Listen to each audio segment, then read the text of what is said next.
What is good, guys? We are back, and we are here looking at the Blitz Challenge series. And in this this video, excuse me, stumbling on words here. We're gonna actually look at the dime flat. Now, if you missed the last video, we actually looked at the 4-4 formation, and this is kind of the blitz we came up with. And we go ahead and get some nice dual layer edge pressure.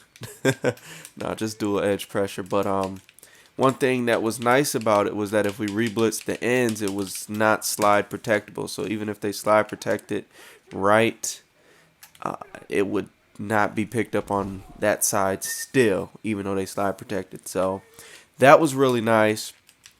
And one thing I didn't point out is what a lot of people do is they'll block the running back like to the left and slide protect right, or vice versa, something like this. And with this, with it not being slide protectable, we will still get a free rusher off one of the edges. So, it might take a little bit longer, but it will still get in. And that's really nice because that means we're guaranteed pressure.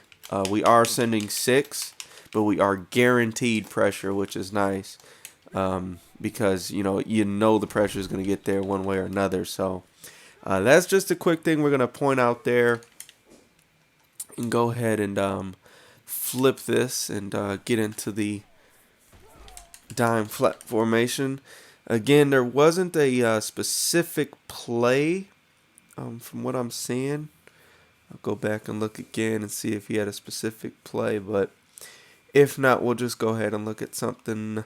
Yeah, he just has the formation selected. So and look at this. I'm gonna put in a little bit faster defensive ends. I like Barnes actually a lot, and just run something like this. Now, let's see a play we can run here. We got one man DB strike. That looks very nice. Since we did just do a zone play, maybe the DB blitz or zone blitz, and so yeah, not too many plays here. Just looks like 3, 6, 9. So just 9 plays to pick from. So we'll go ahead and look at the one-man DB strike and zone blitz maybe, and we'll see what we can come up with. We'll start with the zone blitz, and let's see what we can do here. Go ahead and turn these strategy pad quick links on just because I like using them. Again, that's personal preference. Neither is faster than the other. Actually, if one is faster, it could be the D-pad because you don't have to hit the buttons. But I mean, you can use other fingers, so not the same. But either way, whatever you're comfortable with, rock with that. What we're gonna do here.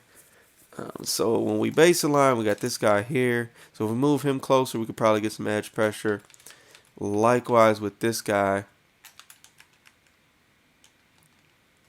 But kind of just want to see how it plays out when we hike the ball here, and if we can get maybe something cute going, maybe some A gap or something.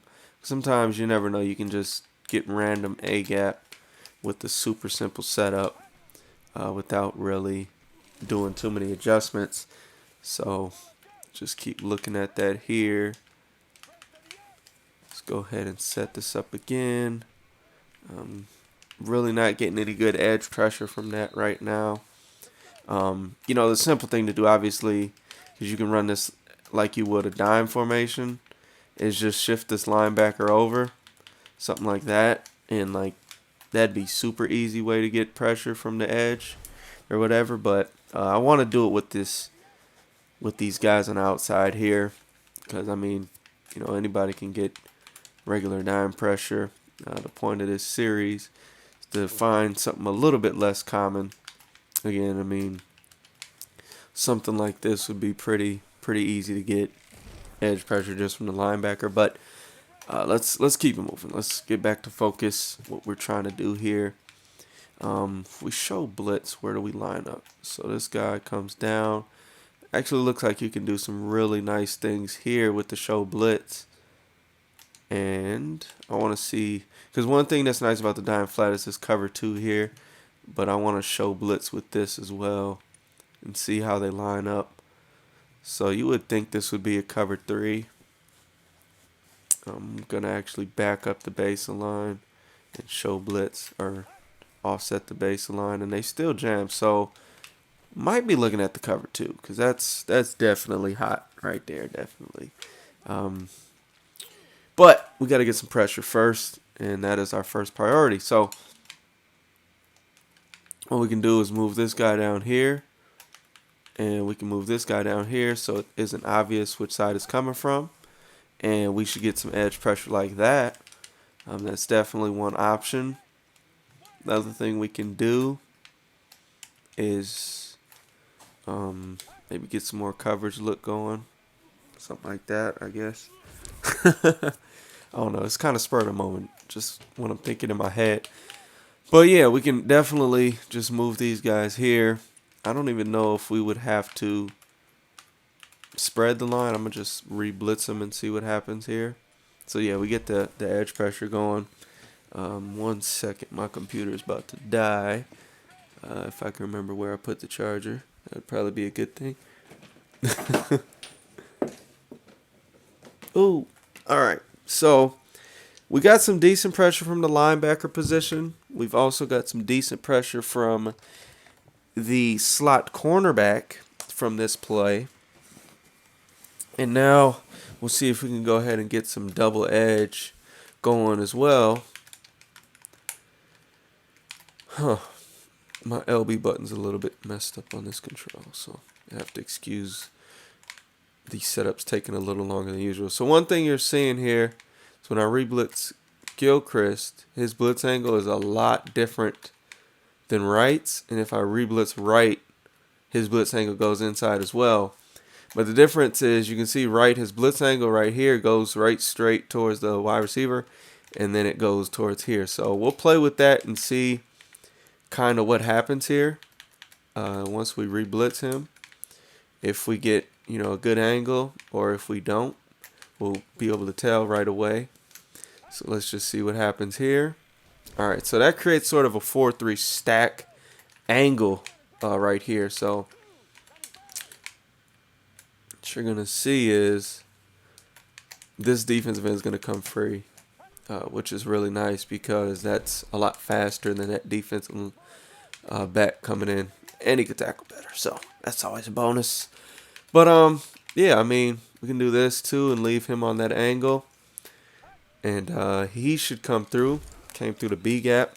So one thing that you're gonna notice though is that the blitzes that get this defensive end through are slide protectable. As you're gonna see, if we slide left, that's gonna get picked up. Some dude probably block shedded there. Didn't really see what happened, but it gets picked up. Now on this side though, maybe this blitz angle from right will guarantee us pressure. I'm not sure. We'll see.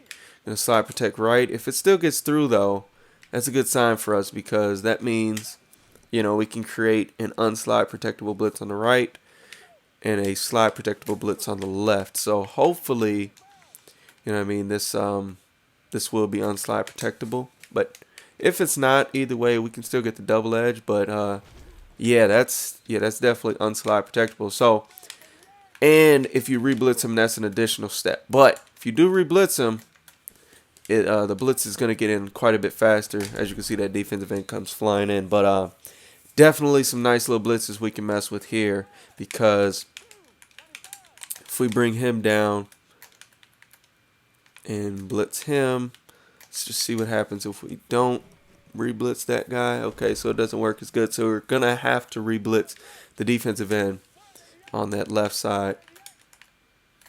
But what you're going to see here is that we can get the double edge going, and both D ends should shoot free right now, and that's pretty good pressure, man. That's a very similar blitz to the 4-3 stack, what you can do with that formation. And again, this time we're gonna actually do this, and we're going to block Brown, and we should still get that left. Okay, so, I mean, likewise, it's going to be the same thing on the right. And again, what happened with the 4-4 was that both sides were unslide protectable. which was great because basically if we sent 6, we were guaranteed that pressure. So what you're going to see here is that if they slide protect to the right and block McCoy, which is a very common thing, we should still get that right pressure. Or, one of the dudes is going to come through from the right or the left. Set that up one more time.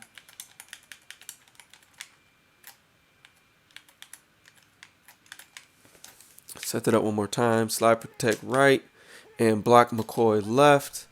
Bam. Somebody's pretty much coming through. Didn't get through good that time, but you guys can sort of see it. I'll do it again here, and hopefully it will pan out a little bit better as how we expect it to go. Oops, forgot to do it.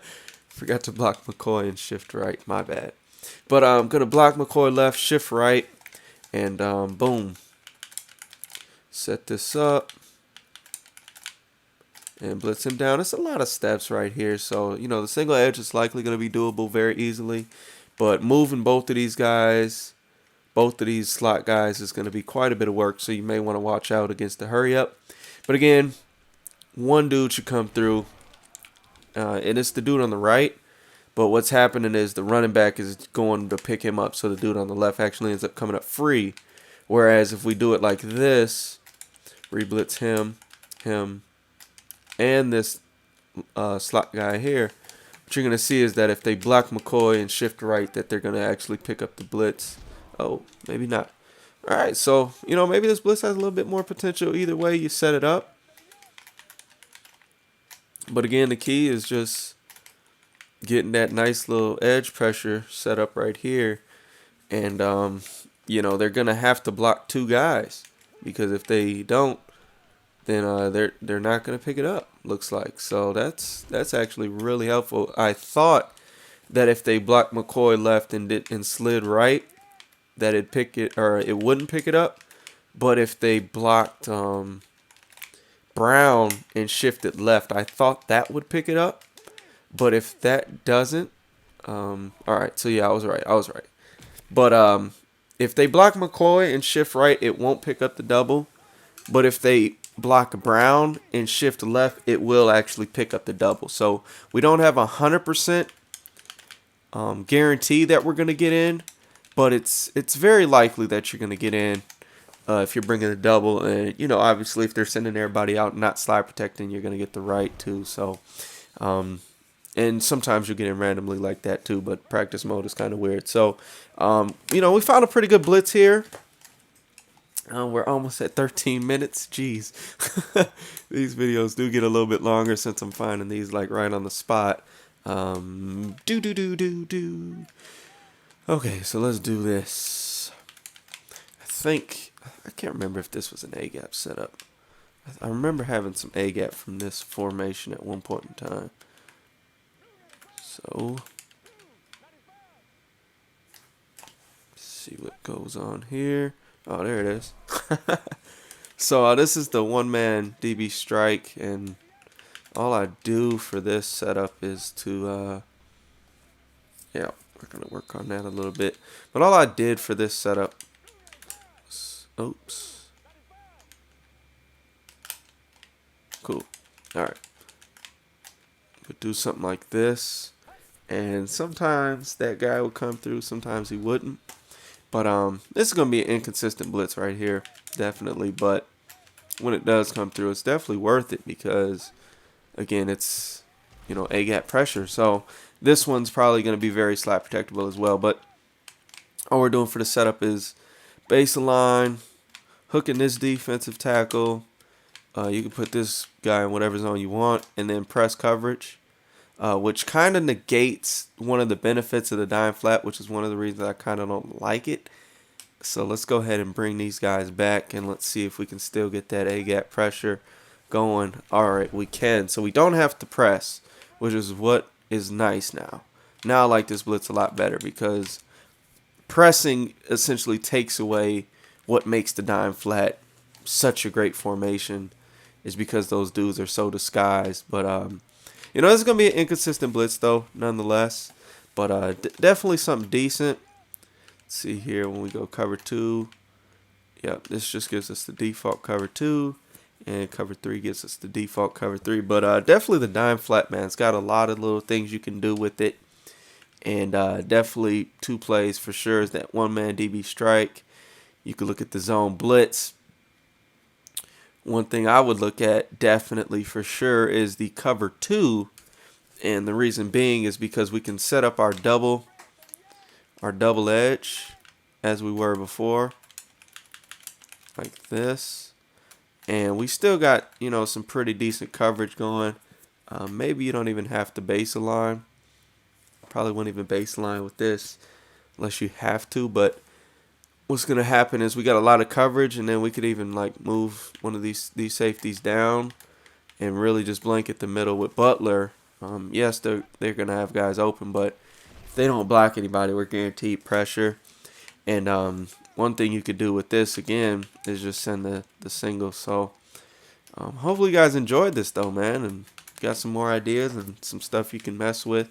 This video, again, went a little bit longer, but I believe the content was worth it. So if you've been sticking with me this long, hopefully you guys enjoyed this video. Got some decent setups. And again, go to the video in the description to post formations and blitzes you want to see. And again, we're looking for more unique, not, you know, so stay away from the 4-3 stacks, the nickel normal, nickel strong, you know, the 4-6 normals, things like that a lot of people use this year. And we'll try to see what we can come up with on the spot. Hopefully you guys enjoyed. And until the next time, subscribe for more and leave a thumbs up. We gone.